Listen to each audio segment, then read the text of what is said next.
Olá, que bom que podemos nos encontrar para mais esse momento de estudo da Palavra do Senhor, nosso encontro com a Palavra. Eu hoje quero te propor um assunto muito interessante, a onisciência de Deus. E para que compreendamos isso, com certeza precisamos da ajuda de Deus, e eu te convido a uma breve oração nesse sentido. Meu Pai, dá-nos de Tua graça, dá-nos sabedoria, Senhor Pai, através do Teu Espírito, para que a Tua Palavra tenha a liberdade de mover, de transformar nossas vidas. No nome do Teu Filho oramos, Senhor.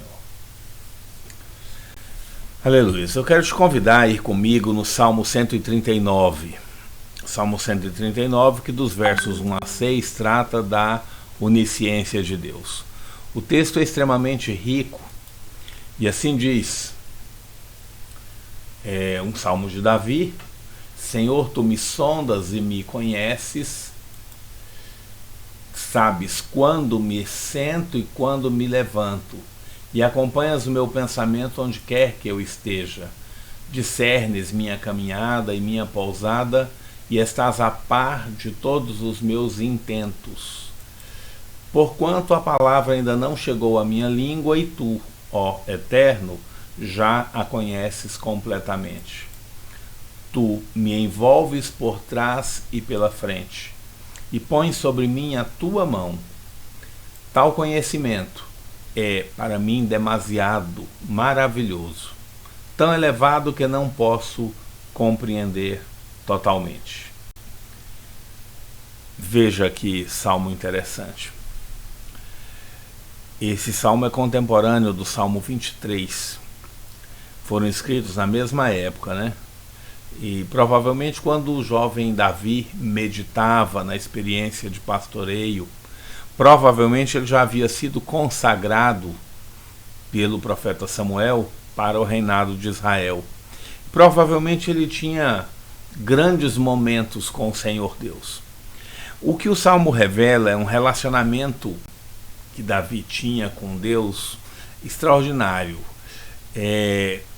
Com certeza esse relacionamento levava Davi a reconhecimentos que ainda hoje estão distantes de muitos, como é o caso aqui da consciência que ele apresenta em relação a um dos atributos de Deus menos compreendidos, que é a sua onisciência.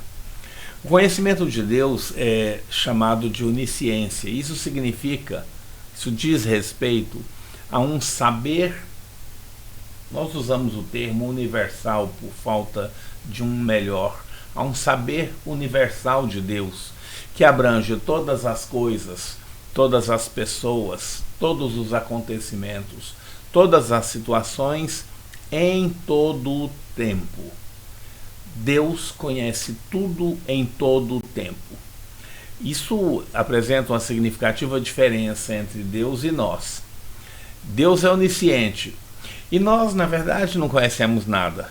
O nosso conhecimento é extremamente limitado. Quando nós pensamos que conhecemos, na verdade, nós ainda não temos a sabedoria que necessitamos. Essa realidade ela é afirmada pela própria Bíblia. Aí em 1 Coríntios 8:2, a pessoa que imagina conhecer alguma coisa ainda não tem a sabedoria que necessita, né? A vantagem do vídeo é que você pode então pausá-lo e reler o texto e meditar sobre o texto. Por isso, quando o homem, na verdade, alcança um início de sabedoria, ele conquista duas coisas basicamente. Primeiro, compreender que enquanto vive nesse mundo, mal pode virar a primeira página do conhecimento, a primeira página do saber. Tão limitado é o homem. E o segundo é que quanto mais sábio ele se torna, na verdade, mais conhecedor ele é de sua ignorância.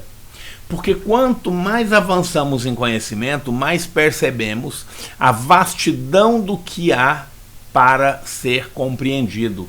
Então descobrimos que nós de fato nada sabemos. Não é à toa que o sábio dizia que só sei que nada sei.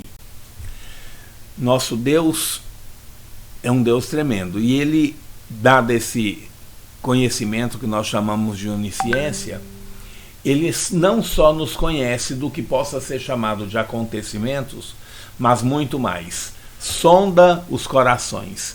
Essa é a percepção que Davi nos traz aqui. Senhor, tu me sondas. Tu sondas o coração. Uma pergunta que poderia ser feita é como é que Deus tem tanta onisciência? 3 aspectos poderiam ser considerados. Deus não tem necessidade de adquirir conhecimentos.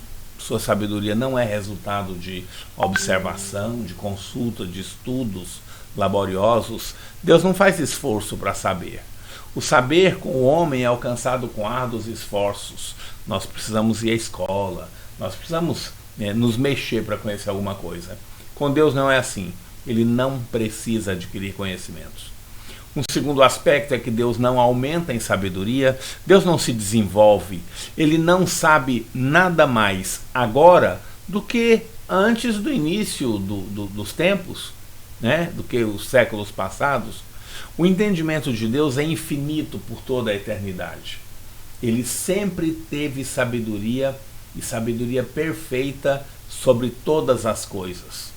E o terceiro aspecto é que Deus sabe naturalmente, e é já presumível isso, né?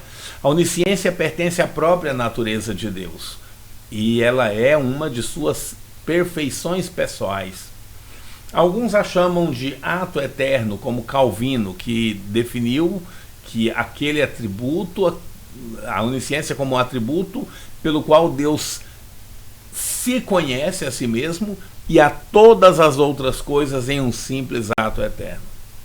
Então, atributo ou ato eterno são 2 formas de falar da mesma coisa, a onisciência de Deus.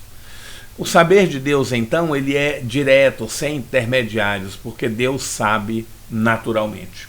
É desse saber que Davi começou a se apropriar, algo que também nós podemos fazer a partir de nossa aproximação com Deus. E aí Davi, nesse processo, ele avança para dizer, no verso 2, sabes quando me assento e quando me levanto, e acompanhas o meu pensamento onde quer que eu esteja.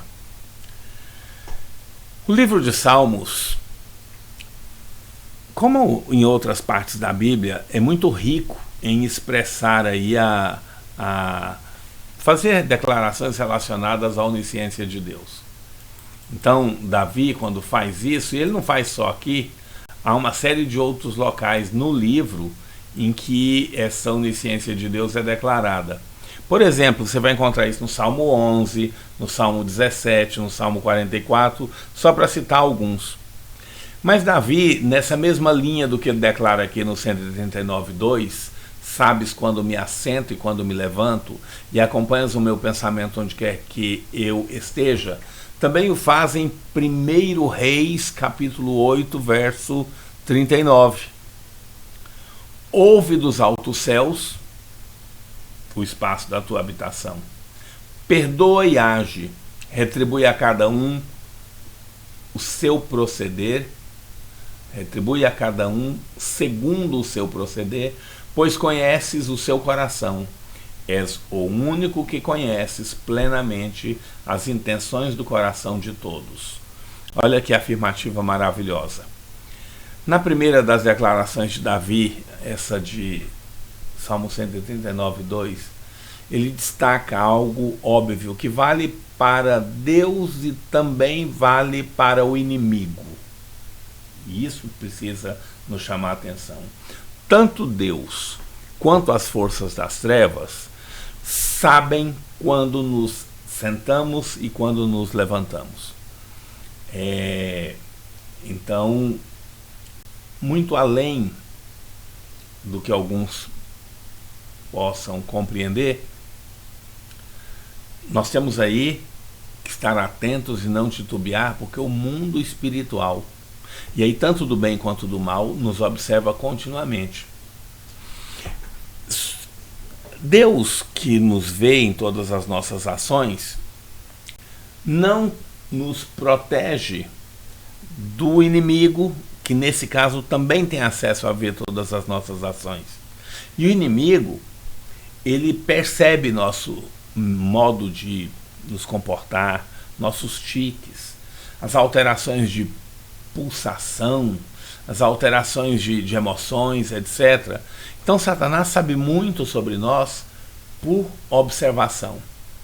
Mas Davi aqui vai além em relação a Deus, algo que só Deus pode. Tanto na descrição de 1 Reis 8,39, és o único que conheces plenamente as intenções do coração de todos.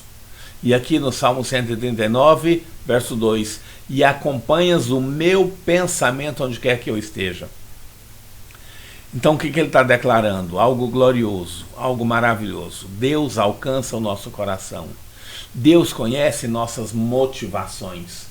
E conhece nossas motivações muito mais que nós. Muito mais que nós. Nós, na verdade, temos um monte de limitações, inclusive para nos conhecer.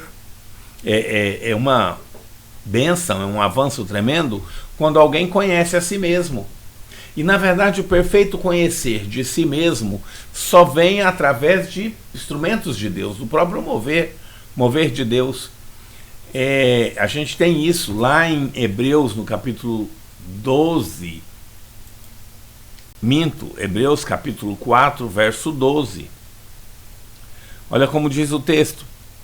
Porquanto a palavra de Deus é viva e eficaz, mais cortante que qualquer espada de 2 gumes, capaz de penetrar até ao ponto de dividir alma e espírito, juntas e medulas, e é sensível para perceber os pensamentos e intenções do coração. Para quem teria utilidade essa aptidão para discernir os pensamentos e propósitos do coração? Para mim e para você, para os homens. Nós temos dificuldade em reconhecer, por exemplo, pecados do coração, pecados da alma. Às vezes as razões por que temos problemas nos casamentos, ou problemas nos relacionamentos, ou mudamos de igreja, e uma série de coisas assim. Às vezes a verdadeira motivação não está visível para o nosso entendimento. Aliás, há quem diga que a maior parte de nosso intelecto, na verdade, está no inconsciente. E nós respondemos às situações sem nenhuma consciência do porquê fazemos. E aí a Bíblia é apresentada como apta a nos ajudar a discernir pensamentos e propósitos do coração. Esse é outro papel também da oração. A oração é um meio de nós também nos colocarmos aí no divã de Deus e nos abrirmos e declararmos coisas que nem sempre estavam tão perto aí da nossa consciência. Agora, veja uma coisa interessante. É maravilhoso que Deus tenha esse conhecimento tão profundo de nós. Mas a profundidade do conhecimento de Deus é também terrível o suficiente para nós temermos a Deus. Deus sabe da maldade do nosso coração. Deus sabe o quanto o nosso coração tende à rebeldia, à rebelião. Não se esquive, porque algumas pessoas dizem, mas Deus sabe do meu coração, como se o seu coração fosse tão bom, tão maravilhoso, e então Deus iria compreender as coisas. Mas na regra é o inverso. Nosso coração não é bom. Nossas desculpas às vezes convencem a nós, mas continuam sendo desculpas. Convencem a nossa razão, mas continuam sendo um propósito ruim no coração. E Deus conhece tudo isso. Um grande motivo para nós nos curvarmos a Deus, humildemente, e buscarmos sua ajuda, como Davi faz no final deste salmo. Vamos comentar daqui a pouco. Então, Deus sabe dos propósitos de nossa carne, quando estamos bem, quando estamos mal. Tem uma coisa interessante. É normal, a maioria de nós, que quando estamos bem, corremos para satisfazer a nossa carne, os nossos interesses. Eu não tenho tempo para Deus agora porque eu vou a um passeio, eu vou a uma diversão, eu vou atender a um interesse que me satisfaz, né? E quando estamos mal, usamos o nosso problema para nos manter longe de Deus. Eu não tenho como fazer isso porque eu estou com problema. Eu não tenho como assumir tal responsabilidade porque eu estou com problema. E aí qual é, na verdade, o cerne da questão? É a nossa vontade de cuidar de nossas vidas longe de Deus. Não é verdade? E Deus sabe disso. No verso 3 do Salmo 139, você tem, nós já lemos, eu vou rememorar ele aqui para você, Davi declara: discernes minha caminhada e a minha pousada, e estás a par de todos os meus intentos. Interessante que aqui nós temos algo que vai ter por paralelo lá em Hebreus, no capítulo 4, verso 13, onde o escritor aos Hebreus declara: e não há criatura alguma incógnita aos olhos de Deus. Absolutamente tudo está descoberto e às claras diante daquele a quem devemos prestar contas. Um ponto excelente, um ponto importante para nós. Por isso um coração sábio se curva a temer este Deus, que sabe quais são nossas verdadeiras intenções e não julga somente pelo que nós falamos ou fazemos. Esse ponto é extremamente relevante, porque às vezes nós dizemos que amamos a Deus, mas o nosso comportamento é outro. Às vezes dizemos que amamos o próximo, mas o nosso comportamento é outro. E aí, uma lição que nunca deveria sair de nossos corações está em Jeremias capítulo 17, verso 9. Ora, não há nada mais enganoso e irremediável do que o coração humano, e sua doença é incurável. Quem é capaz de compreendê-lo? Essa doença do coração é incurável, enganoso é o coração mais do que todas as coisas. De que coração a Bíblia está falando? Do seu, do meu. Nós gostamos de pensar que temos coração bom, não é? A Bíblia vem e diz: ó, seu coração não é assim tão bom não. Seu coração é enganoso. Mas aqui o verso 9 faz uma pergunta, né? Quem o conhecerá? Quem é capaz de compreendê-lo na versão King James atualizada? E a resposta, queridos, a resposta é só uma. E ela é dada pelo próprio Deus, que nela revela a nossa própria incapacidade para conhecer o nosso próprio intento. Nós não temos capacidade para conhecer a nós mesmos. Olha que coisa interessante. Vem o Senhor Deus e responde: eu, Yahvé, o Senhor, sondo profundamente o coração e examino a mente dos homens, a fim de entender cada pessoa de acordo com a sua atitude, conforme as suas obras. Deus é o único capaz de compreender nosso coração. Davi segue no verso 4 do Salmo 139 dizendo: porquanto a palavra ainda não chegou à minha língua, e tu, ó Eterno, já a conheces completamente. Porquanto a palavra ainda não chegou à minha língua, e tu, ó Eterno, já a conheces completamente. Aqui o salmista introduz um aspecto essencial da onisciência de Deus, que é a presciência. Antes da palavra ser produzida, ele está aqui já avançando para dizer: olha, tu já sabias o que eu ia dizer, tu já conheces completamente. A presciência de Deus é muito interessante. Vamos pensar um pouquinho na presciência de Deus? Eu vou te convidar a fazer a compreender um pouco da presciência de Deus à luz da Bíblia.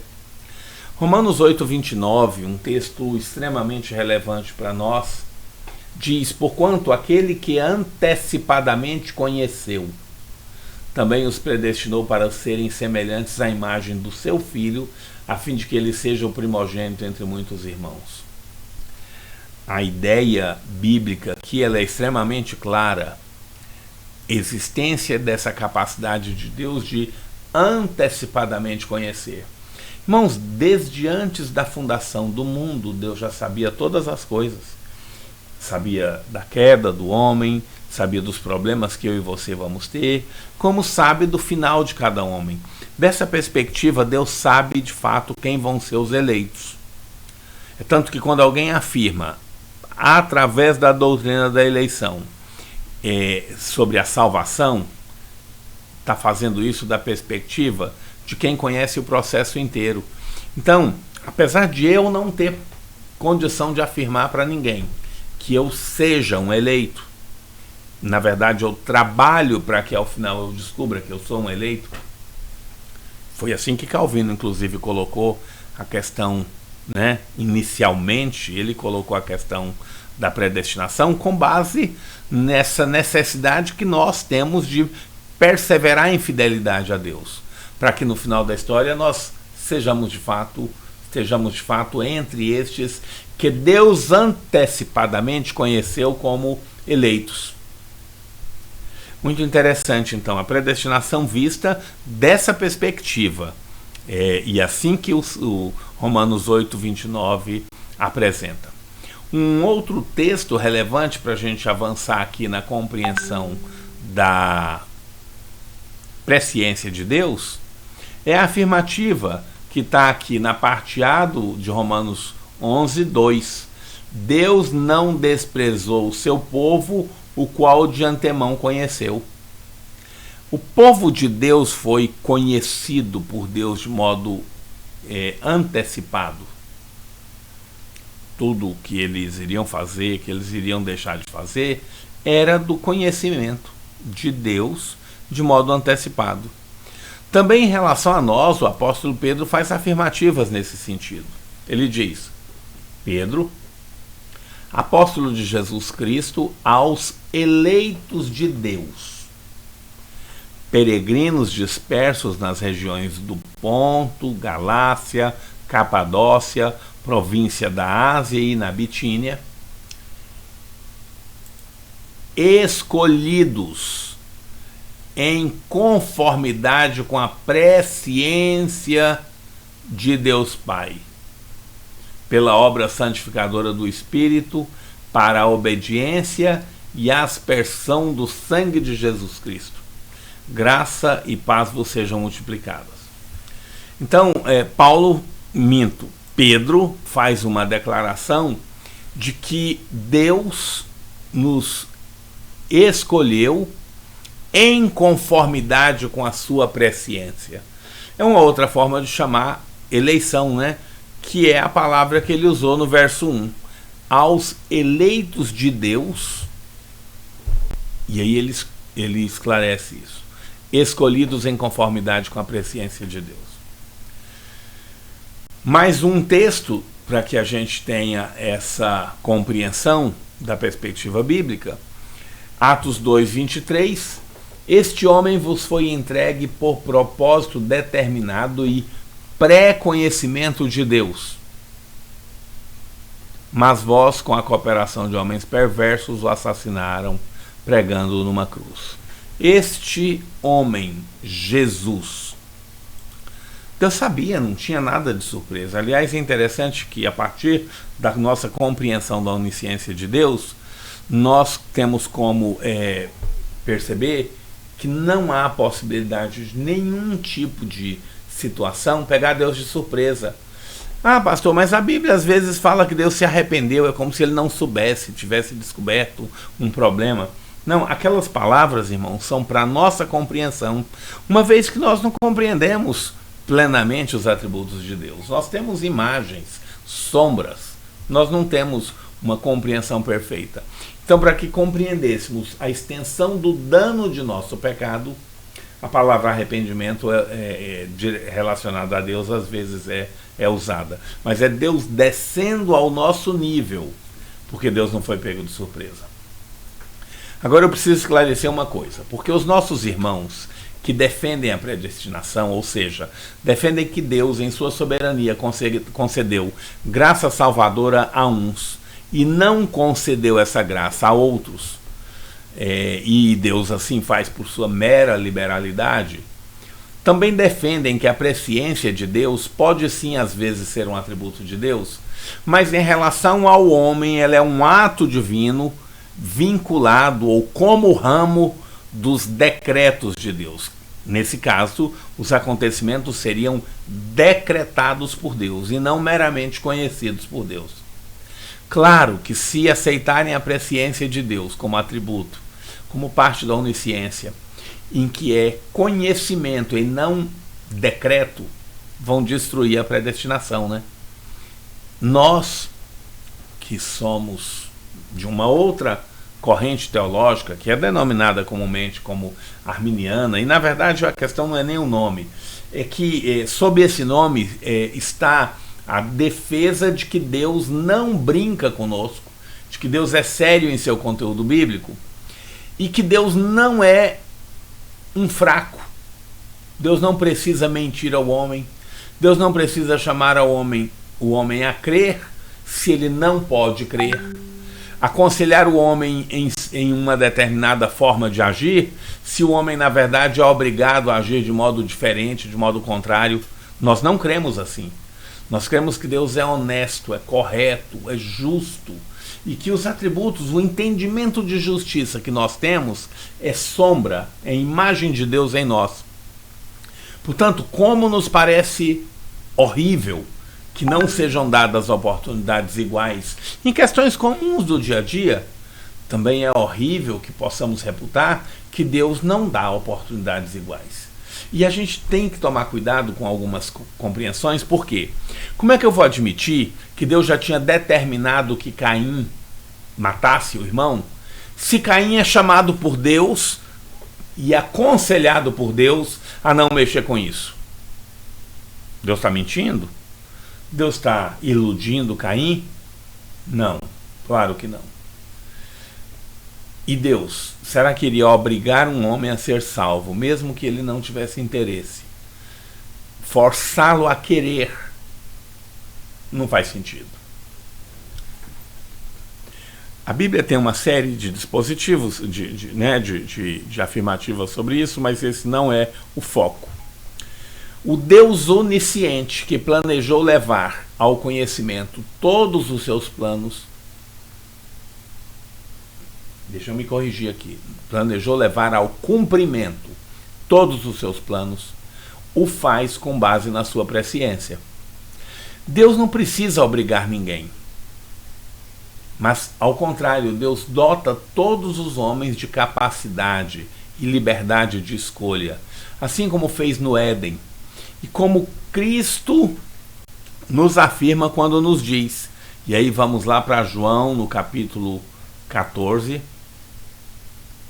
não, 1 João capítulo 3, verso 14. Assim como Moisés levantou a serpente no deserto, desse mesmo modo é necessário que o Filho do Homem seja levantado, para que todo o que nele crê não pereça, mas tenha a vida eterna. Todo o que nele crê não pereça. Qual é a vontade de Deus? Que todo o que nele crê não pereça, mas tenha a vida eterna. Porque Deus amou o mundo de tal maneira que deu o seu Filho unigênito, para que todo aquele que nele crê não pereça, mas tenha a vida eterna. Não dá para presumir, irmãos, que Deus esteja mentindo. A parte de Deus está aqui. Porque Deus amou o mundo de tal maneira que deu o seu Filho unigênito. Deus fez a parte dele e o texto bíblico é muito claro. Amou o mundo. Aqui é referência às pessoas que estão no mundo. Embora alguns querem dizer, não, mas Deus amou aqueles que vão ser salvos. Não é isso que o texto bíblico está dizendo. Está dizendo que Deus amou o mundo.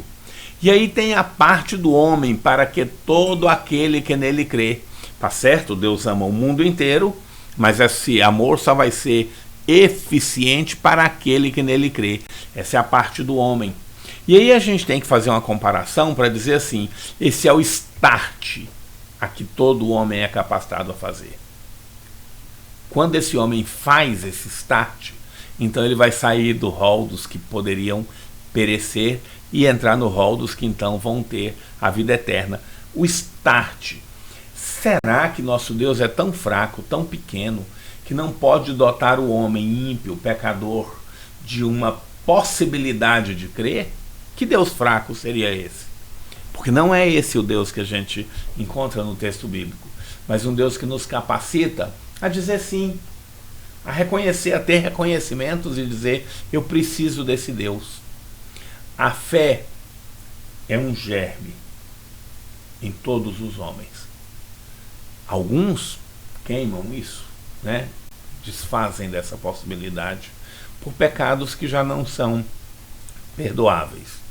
Mas todos têm inicialmente esse tipo de possibilidade.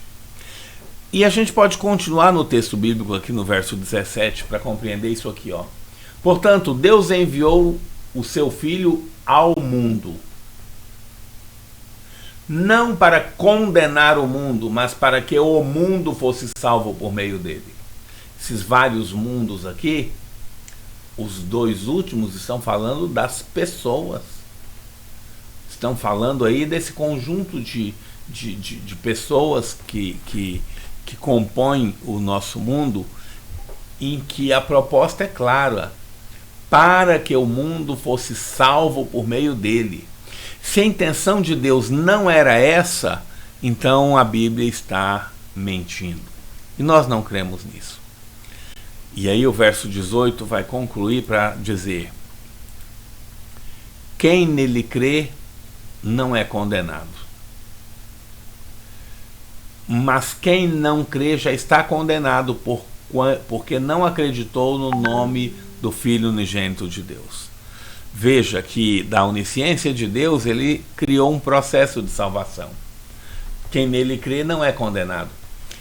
Fosse verdade a lógica de que só alguns são escolhidos, só alguns vão ser obrigatoriamente salvos, seria muito mais fácil que o texto dissesse: quem Deus assim o quer não é condenado. Mas Deus não fez isso. Antes a responsabilidade foi colocada sobre o homem. A responsabilidade é com base na possibilidade de cada pessoa crer ou não crer. Mas quem não crê já está condenado, porquanto não acreditou no nome do unigênito Filho de Deus. E o texto bíblico ainda avança para nos permitir visualizar isso com mais precisão. E o julgamento é este: que a luz veio ao mundo, mas os homens amaram mais as trevas que a luz, porque suas obras eram más. Veja que a responsabilidade recai sobre o homem, mas vamos continuar. Pois todo aquele que pratica o mal odeia a luz e não se aproxima da luz, temendo que as suas obras sejam expostas. Percebe aqui a responsabilidade humana? Todo aquele que pratica o mal odeia a luz. E essa responsabilidade ainda avança aqui no verso 21. Mas quem pratica a verdade vem para a luz, para que se veja claramente que suas obras são realizadas em Deus. Pois bem, por que estamos passando aqui pela questão da responsabilidade humana? Para deixar claro que a onisciência de Deus não nos permite afirmar que as coisas vão acontecer porque Deus assim determinou, nos privando do livre-arbítrio. Ao contrário, o livre-arbítrio não é em nada desfeito por essa presciência, pela onisciência de Deus. O apóstolo Paulo é sobejo em pregar a responsabilidade humana com sua própria salvação, entendendo que Cristo fez todo o necessário da parte de Deus. A justiça de Deus se cumpre em Cristo, nos reabrindo a oportunidade de dizer sim a Deus e não à serpente. Se a gente pode aqui usar então o Éden como paradigma. Deus abre em Cristo essa possibilidade. Vamos analisar com Paulo aqui uma forma de ele enxergar essa questão. Ele diz: não sabeis, está lá em 1 Coríntios 9, 24, né? Não sabeis que entre todos os que correm no estádio, na verdade, somente um recebe o grande prêmio, correi de tal maneira que o alcanceis. Olha a responsabilidade humana aí. Correi de tal maneira que o alcanceis. Todos os que competem nos jogos se submetem a um treinamento rigoroso. Isso para obter uma coroa que logo se desvanece. No entanto, nós nos dedicamos para ganhar uma coroa que dura eternamente. Essa coroa que dura eternamente não merece maior dedicação? Nossa, olha a responsabilidade humana aí. Portanto, não corro como quem corre sem alvo, e não luto como quem apenas soca o ar. Mas, observe isso, Paulo diz: esmurro o meu próprio corpo e faço dele meu escravo, para que, depois de haver pregado aos outros, eu mesmo não venha a ser reprovado. O apóstolo Paulo não cria nessa segurança absoluta de salvação como alguns pregam. O apóstolo Paulo fala: olha, eu tenho que vigiar, eu tenho que continuar vivendo na presença de Deus, porque eu posso cair sim da graça, e eu tenho que vigiar para que eu mesmo não venha a ser reprovado. Qualquer mensagem que queira deturpar esse ensino, ela deve ser anátema para nós. E aí, o nosso irmão Davi diz no verso 5, uma declaração de confiança em Deus: tu me envolves por trás e pela frente, e pões sobre mim a tua mão. Tu me envolves, tu me cercastes. É a palavra usada para sitiar uma cidade. O salmista se vê cercado, envolvido por Deus. Alguém traduz, Moffat traduz: tu me cercas por trás e pela frente, pondo tua mão como proteção sobre mim, né? Verso 6, então, Davi diz: tal conhecimento é para mim demasiado maravilhoso, tão elevado que não posso compreendê-lo totalmente. De fato, esse conhecimento sobre Deus e seu interesse por nós, usando aí da sua onisciência, é tão grande. Esse conhecimento está muito além da realização ou da compreensão humana. Eu quero concluir te dizendo o seguinte: não há como